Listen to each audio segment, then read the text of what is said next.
दोस्तों computer basic course का ये क्लास नंबर 2 है, जिसमें हम लोग कंप्यूटर की बेसिक जानकारी सीख रहे हैं। अगर आप कंप्यूटर एकदम शुरू से सीख रहे हैं तो ये वीडियो आपके लिए बहुत ज़्यादा इम्पोर्टेंट है। इस वीडियो में मैंने मेन टॉपिक के बारे में बताया है, जो कि शुरुआती में जब हम लोग कंप्यूटर सीखते हैं तो उस समय हमें इन चीज़ों के बारे में ज़रूर पता होना चाहिए। और ये वीडियो देखने के बाद आपको 2 फ़ायदे होने वाले हैं। पहला तो ये कि जो जानकारी मैं आपको बताऊंगा वो आप अच्छे से समझ भी पाओगे, और कंप्यूटर सीखते वक्त जो जानकारियाँ चाहिए वो आपको इस वीडियो के अंदर मिलेगी, जिससे कंप्यूटर सीखने में आपको और भी ज़्यादा मज़ा आएगा और आपका ज्ञान भी बढ़ेगा।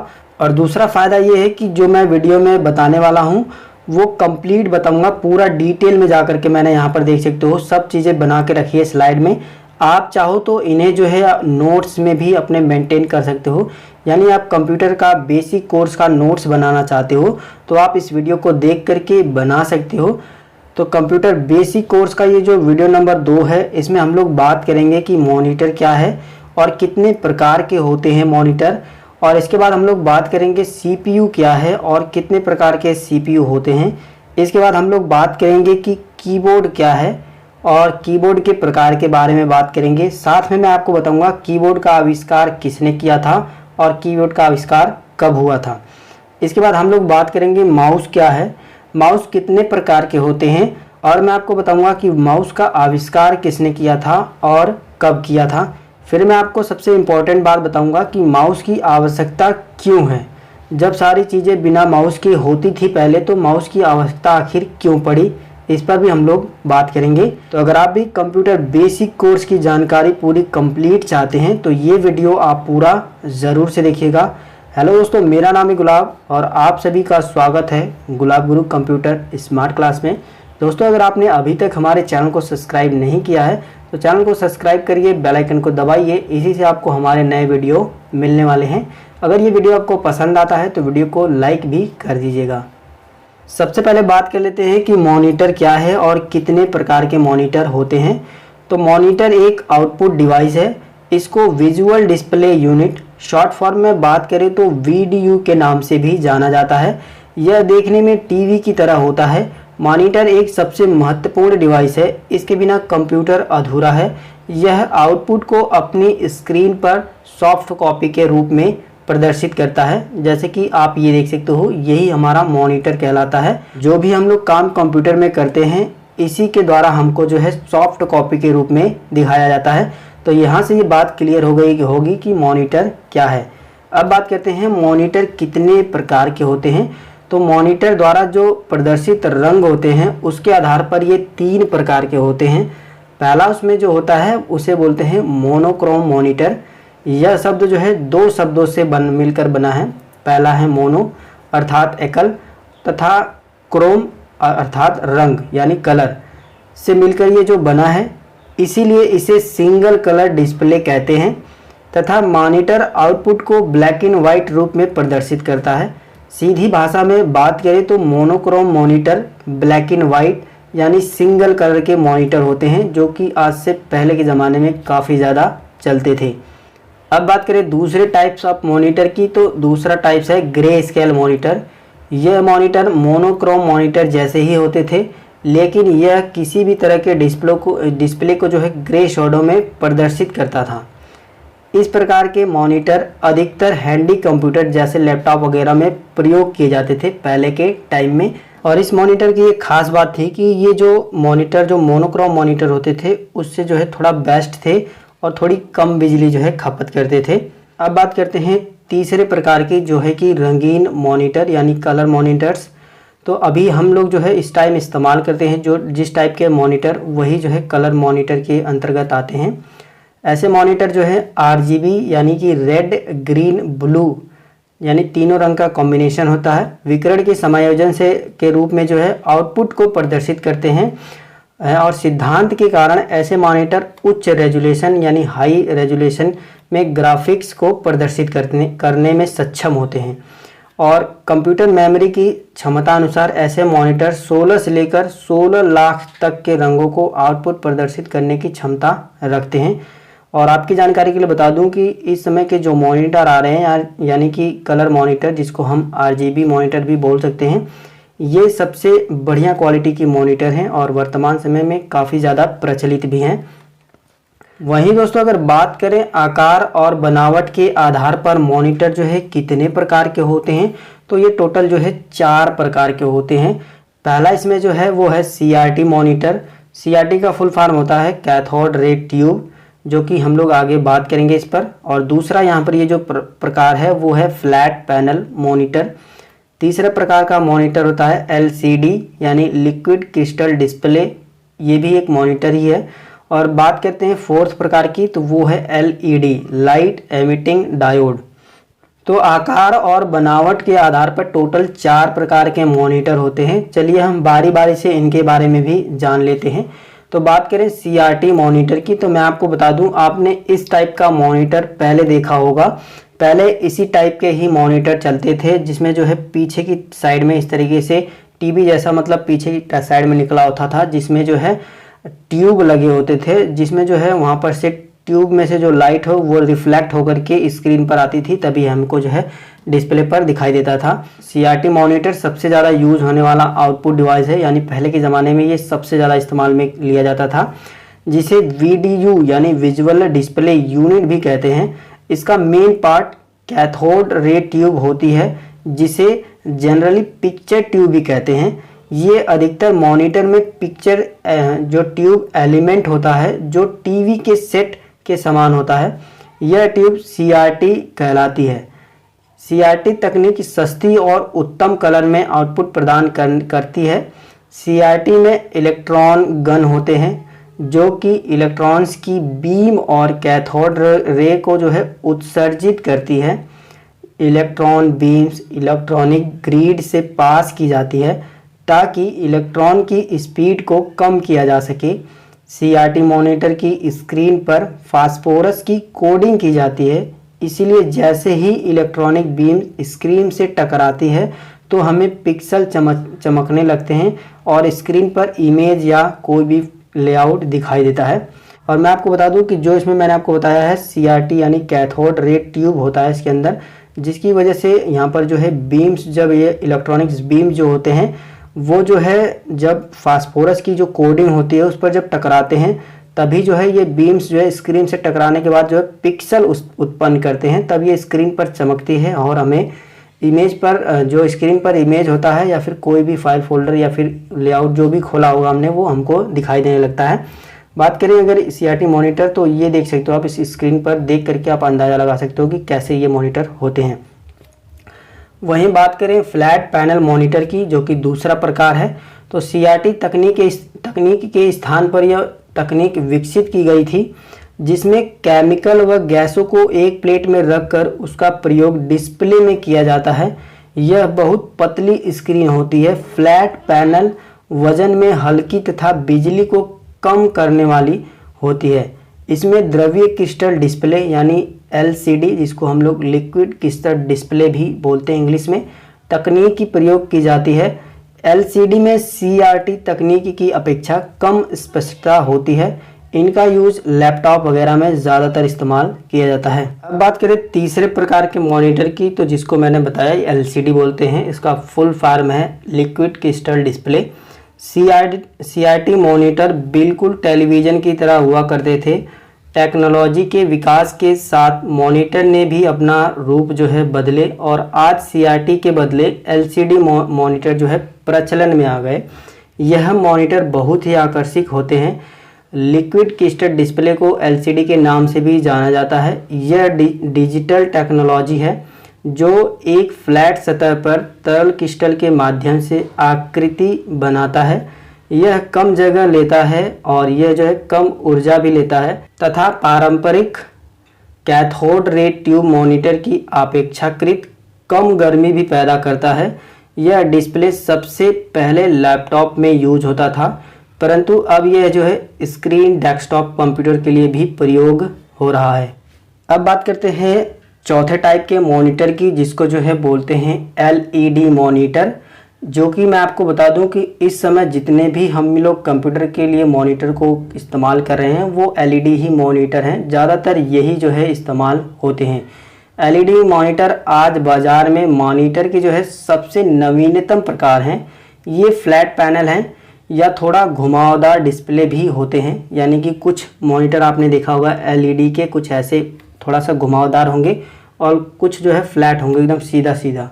जो बैक लाइटिंग के लिए कोल्ड कैथोड फ्लोरोसेंट यानी CCFL की बजाय बैक लाइटिंग के लिए लाइट एमिटिंग डायोड का प्रयोग करते हैं। एलईडी मॉनिटर CRT और LCD की तुलना में बहुत कम बिजली का उपयोग करते हैं और उन्हें जो है पर्यावरण के लिए अनुकूल भी माना जाता है। ये जो LCD मॉनिटर होते हैं ये पर्यावरण के लिए भी अनुकूल माने गए हैं, यानी इससे जो है पर्यावरण को भी कोई दिक्कत नहीं होती है। साथ ही ये जो बिजली भी कम खपत करते हैं और यूजर के लिए जो है काफ़ी ज़्यादा सिंपल भी होते हैं। तो इस समय जो है यही टाइप के मॉनिटर ज़्यादातर इस्तेमाल में लिए जा रहे हैं। अब बात कर लेते हैं कि CPU क्या है और कितने प्रकार के होते हैं। अक्सर आपने देखा होगा जब तक हम कंप्यूटर का स्ट्रक्चर जो बनाते हैं उसमें CPU को ना ऐड कर दे तब तक पूरा कंप्यूटर का स्ट्रक्चर बन ही नहीं पाएगा, यानी कहीं ना कहीं कंप्यूटर का स्ट्रक्चर पूरा करने में CPU का भी एक अहम रोल है। तो बात करें CPU क्या है, तो CPU का full form central processing unit होता है। यह कंप्यूटर का एक छोटा सा लेकिन महत्वपूर्ण भाग होता है जो कि एक चिप के समान होता है। यह कंप्यूटर के सभी इंस्ट्रक्शन को प्रोसेस करता है और प्रोग्राम के अनुसार परिणाम प्राप्त करता है। इसके बाद कंप्यूटर कोई आउटपुट देता है, यानी कंप्यूटर में आउटपुट प्राप्त करने से पहले का कार्य CPU का होता है। यह इंस्ट्रक्शन को कंट्रोल और प्रोसेस करता है, तभी कोई परिणाम मिलता है। दोस्तों अक्सर आप लोगों ने देखा होगा कि हम जो है अपनी सामान्य बोलचाल की भाषा में इसी को CPU बोलते हैं, लेकिन आपकी जानकारी के लिए बता दूं CPU छोटा सा चिप होता है जो इसके अंदर होता है, जो बिल्कुल ऐसा होता है जिसको सेंट्रल प्रोसेसिंग यूनिट बोलते हैं। सामान्य रूप से हम लोग जो है इसी को CPU बोलते हैं, लेकिन इसके अंदर बहुत सारी चीज़ें होती हैं। अब बात करते हैं कि CPU जो है कितने प्रकार के होते हैं। तो वर्तमान समय में CPU 6 प्रकार के होते हैं, जैसे कि देख सकते हो सिंगल कोर का, डुअल कोर का, क्वाड कोर का, और यहाँ पर हेक्सा कोर है, ऑक्टो कोर है और डेका कोर है। सिंगल कोर का मतलब एक कोर होगा, डुअल कोर का मतलब 2 कोर होगा, क्वाड कोर का मतलब 4 कोर होगा, हेक्सा का 8 कोर। ये कोर क्या है मैं आपको थोड़ा सा समझा देता हूँ। देखिए जब एक कोर होगा तो कोई भी कंप्यूटर सिर्फ एक बार में एक ही प्रोग्राम या सॉफ्टवेयर पर काम करेगा। अगर वो डुअल कोर होगा तो आप मल्टीपल प्रोग्राम या फाइल को अपने कंप्यूटर में रन करा सकते हो। अगर क्वाड कोर होगा तो एक बार में 4 से 6 काम एक ही साथ जो है आप अपने कंप्यूटर में करा सकते हो। तो जितने ज़्यादा कोर होंगे आपके प्रोसेसर के यानी CPU के, उतना ही अच्छा आपका जो है कंप्यूटर परफॉर्म करता है, उतना ही अच्छा काम करता है। तो यहाँ से आपको कोर भी समझ में आ गया होगा, साथ में जो है CPU कितने प्रकार के होते हैं ये भी समझ में आ गया होगा। आप इसको नोट डाउन कर सकते हो। अब हम लोग जो है बात कर लेते हैं कि कीबोर्ड क्या है और उसके प्रकार के भी बारे में बात करेंगे। साथ साथ हम लोग किसने इसका आविष्कार किया था और कब आविष्कार किया था इसके बारे में बात करेंगे। सबसे पहले बात कर लेते हैं कि कीबोर्ड आखिर है क्या। तो कीबोर्ड एक इनपुट डिवाइस है जिसके द्वारा हम कंप्यूटर में किसी भी तरह के डाटा को इनपुट करते हैं। कीबोर्ड कंप्यूटर के सबसे ज़रूरी भागों में से एक है। बिना कीबोर्ड के कंप्यूटर में कुछ भी कर पाना बहुत ही मुश्किल है। कंप्यूटर में किसी भी तरह का काम करना हो, लगभग सभी कामों में हमें कीबोर्ड की ज़रूरत पड़ती है। दोस्तों कीबोर्ड एक ऐसा जो है इनपुट डिवाइस है जिससे हम कंप्यूटर को कोई भी टेक्स्ट वगैरह हो उसको उसमें टाइप करने का काम करते हैं। आप सोच लीजिए कि आपके पास कीबोर्ड ही नहीं है अगर, तो आप कंप्यूटर को कुछ भी आदेश कैसे दोगे। मान लीजिए एक तरीके से अगर आप जो है माउस से आदेश दे भी देते हो, लेकिन माउस से तो लिखने का कोई काम तो होगा नहीं। किसी फाइल को रीनेम करना हो, कोई डाटा लिखना हो, कोई बड़े से बड़ा डाटा बनाना हो, अपने ऑफिस वगैरह की जो है जो सैलरी स्लिप होती है उसका डाटा लिखना हो, तो उससे माउस से थोड़ी लिखा जाएगा। उसके लिए कीबोर्ड कहीं ना कहीं कंप्यूटर के लिए एक ज़रूरी जो है इनपुट डिवाइस है। तो यहाँ से आपको क्लियर हो गया होगा कि आखिर कीबोर्ड है क्या। बात करें इसके परिभाषा की तो यह एक इनपुट डिवाइस है जो GUI यानी कि कैरेक्टर यूज़र इंटरफेस पर काम करता है, जिसकी हेल्प से हम कोई भी डाटा जैसे कंप्यूटर में टेक्स्ट टाइप करना हो, न्यूमेरिकल या सिंबल डाटा आसानी से जो है टाइप कर सकते हैं। सभी कंप्यूटर के लिए एक यह मुख्य इनपुट डिवाइस है जो हमें टाइपिंग करने की सुविधा देती है। टाइपिंग करने के साथ साथ कीबोर्ड में कई सारे ऐसे बटन हैं जिनके कॉम्बिनेशन से बहुत से शॉर्टकट की बनाए जाते हैं जो हमारे कामों को आसान करते हैं। दोस्तों, मैंने पिछले दिनों एक वीडियो बना करके आप सभी को बताया था कीबोर्ड की शॉर्टकट के बारे में। तो उसमें मैंने इतने सारे शॉर्टकट आपको बताए हैं कि बिना कीबोर्ड के उन शॉर्टकट को इस्तेमाल करना काफ़ी ज़्यादा मुश्किल है। आई थिंक हो भी नहीं पाएगा बिना कीबोर्ड के। कैसे आप शॉर्टकट बनाओगे? तो कहीं ना कहीं हमारे टाइम की जो बचत होती है, हम जो कंप्यूटर में काम करने का जो समय है उसको जल्दी से जल्दी ख़त्म कर पाते हैं और बड़े से बड़े काम को हम आसानी से जो है कर सकते हैं। किसकी सहायता से? कीबोर्ड की सहायता से। ठीक है, अब बात कर लेते हैं कीबोर्ड जो है कितने प्रकार के होते हैं। ये सवाल काफ़ी लोगों के दिमाग में भी होता है कि आखिर कीबोर्ड तो हमको पता चल गया क्या होता है, लेकिन ये कितने प्रकार के होते हैं। तो वर्तमान समय में कीबोर्ड मुख्य रूप से दो ही प्रकार के कीबोर्ड होते हैं। पहला होता है नॉर्मल कीबोर्ड और दूसरा होता है मल्टीमीडिया कीबोर्ड। ये दो ही प्रकार के कीबोर्ड वर्तमान समय में चल रहे हैं। पूरी कंप्लीट जानकारी आपको देता हूं। जैसे बात करेगा नॉर्मल कीबोर्ड की, तो नॉर्मल कीबोर्ड में जो है 100 से लेकर 106 बटन होते हैं। ज़्यादातर साधारण कामों के लिए इस्तेमाल किए जाते हैं ये कीबोर्ड, और आपने ज़्यादातर इसी कीबोर्ड को देखा होगा जो कि ऑफिस में, कंप्यूटर इंस्टीट्यूट में और सामान्य तरह की दुकानों में यूज होने वाले कंप्यूटर में ही यही जो है कीबोर्ड इस्तेमाल होते हैं, जो कि सिंपल कीबोर्ड होते हैं। ठीक है, ये सिंपल जो कीबोर्ड है ना, वो ज़्यादातर हमें इंस्टीट्यूट वगैरह में जब हम सीखने जाते हैं या फिर किसी भी दुकान पे बिलिंग वगैरह का काम होता है या फिर जो है छोटे मोटे ऑफिस वगैरह में यही सिंपल कीबोर्ड को इस्तेमाल किया जाता है। बात करें कीबोर्ड के दूसरे प्रकार की, तो उसे बोलते हैं मल्टीमीडिया कीबोर्ड। ये कीबोर्ड ज़्यादातर बड़े कामों में इस्तेमाल किए जाते हैं, जैसे बैंकों में, गेमिंग खेलने में, और भी बिलिंग वगैरह जो बड़े बड़ी कंपनियां हैं उसमें बिलिंग वगैरह करने के लिए, जैसे उनका एक सॉफ्टवेयर होता है, उसमें बिलिंग करने के लिए हमें मल्टीमीडिया कीबोर्ड की ज़रूरत पड़ती है। कीबोर्ड का उपयोग ज़्यादा मात्रा में किया जाता है इन्हीं सभी जगहों पर। और कीबोर्ड में जो है 108 बटन से लेकर 120 बटन होते हैं। इस वाले में मल्टीमीडिया कीबोर्ड में 108 बटन से लेकर 120 बटन तक इसमें होते हैं। ज़्यादातर मल्टीमीडिया कीबोर्ड में आपने 108 बटन नहीं देखा होगा। अगर इससे भी हाई मल्टीमीडिया कीबोर्ड है तो उसमें 112 बटन तक होते हैं। ठीक है, 120 बटन तक इसमें हो सकते हैं। वहीं नॉर्मल कीबोर्ड की बात करें तो जो हम लोग जनरली इस्तेमाल करते हैं उसमें 104 बटन ही होते हैं। इतना आपको ध्यान देना है। ठीक है, अब बात कर लेते हैं कीबोर्ड में कुल कितने बटन होते हैं। जैसे कि मैंने आपको पीछे बताया कि सामान्य कीबोर्ड में 100 से लेकर के 106 बटन तक होते हैं और मल्टीमीडिया कीबोर्ड में 108 से 120 बटन तक हो जाते हैं। ठीक है, ये तो मैंने आपको बता ही दिया है, लेकिन ये भी मैंने आपको बताया है कि जो हम लोग सामान्य तौर पर यूज होते हैं ज़्यादातर कीबोर्ड, उसमें 104 बटन ही होते हैं। और शुरुआती दिनों में जब कीबोर्ड बनाए गए थे तो उसमें 84 बटन होते थे। ये आपको ध्यान देना है, कहीं ना कहीं परीक्षाओं में ये पूछा जाता है। तो शुरुआती दिनों में कितने कीबोर्ड में बटन होते थे? 84। अभी यहाँ पर जो है कीबोर्ड को हिंदी में क्या कहते हैं, ये क्वेश्चन कई बार पूछा गया है। तो कीबोर्ड को जो है हिंदी में कुंजी पटल बोलते हैं, ये भी आपको ध्यान देना है। अब बात करते हैं, सबसे ज़्यादा परीक्षाओं में यही सवाल पूछा गया है कि कीबोर्ड का आविष्कार किसने किया था और इसकी जो है खोज कब हुई थी। ठीक है, तो इसका आविष्कार जो है क्रिस्टोफर लैथम सोलेज ने कीबोर्ड का जो है आविष्कार किया था। इन्होंने जो है 1868 में जो है कीबोर्ड का आविष्कार किया था। और ये जो वैज्ञानिक हैं क्रिस्टोफर लैथम सोलेज, ये अमेरिका के वैज्ञानिक थे। तो यहाँ से आपके 2-3 क्वेश्चन बनते हैं कि किसने आविष्कार किया था। तो आपका राइट जवाब होगा क्रिस्टोफर लैथम सोलेज ने। कब किया था? तो 1868 में ही इसका आविष्कार हो गया था। और ये कहाँ के रहने वाले थे? तो ये अमेरिका के वैज्ञानिक थे और अमेरिका के ही रहने वाले थे।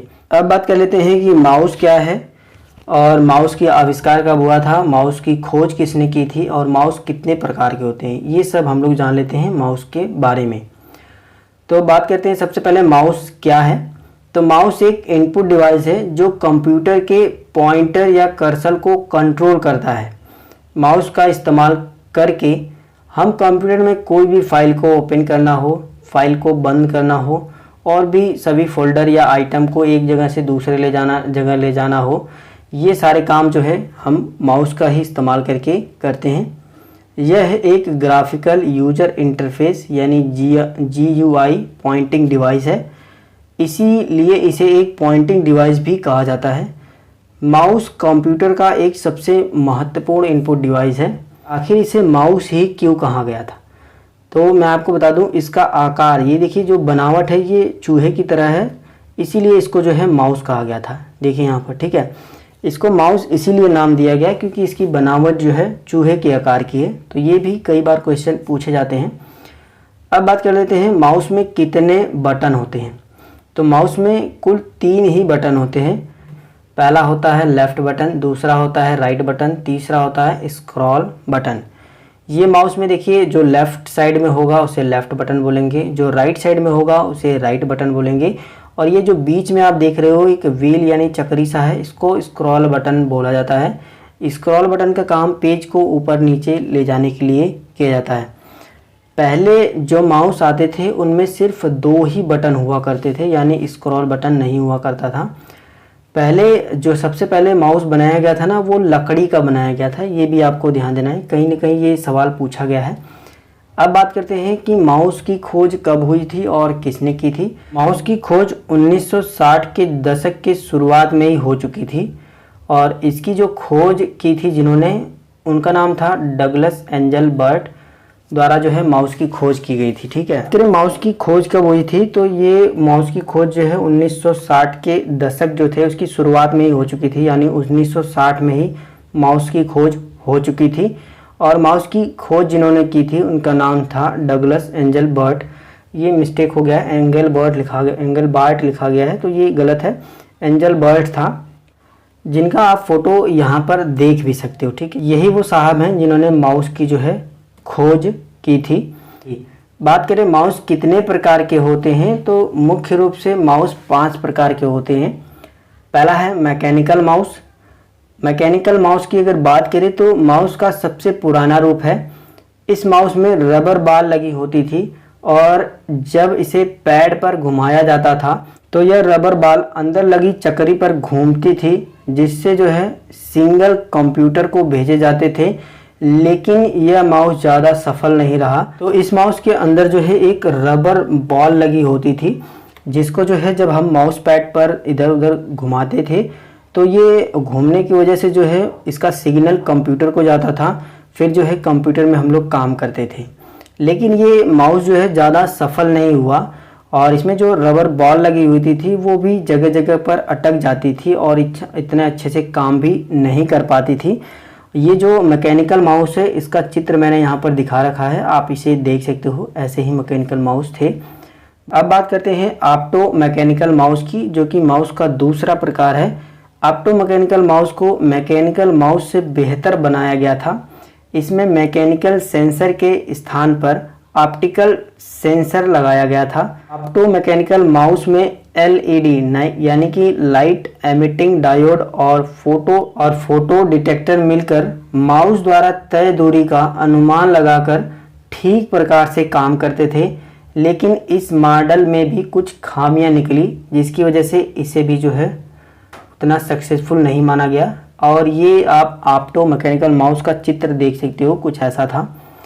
बात करते हैं ऑप्टिकल माउस के बारे में, जो कि इस समय काफ़ी ज़्यादा प्रचलन में है। जितने भी हम लोग माउस इस्तेमाल करते हैं वो ऑप्टिकल माउस ही हैं। मैकेनिकल माउस और ऑप्टो मैकेनिकल माउस को सक्सेस नहीं मिला। इसके बाद फाइनली आया एक अत्याधुनिक उपकरण ऑप्टिकल माउस, जिसे वर्तमान में इस्तेमाल किया जा रहा है। इसे एलईडी यानी लाइट एमिटिंग डायोड का प्रयोग माउस द्वारा तय की गई दूरी को डिटेक्ट करने के लिए किया जाता है। इसमें कोई घूमने वाला पुर्जा वगैरह नहीं है।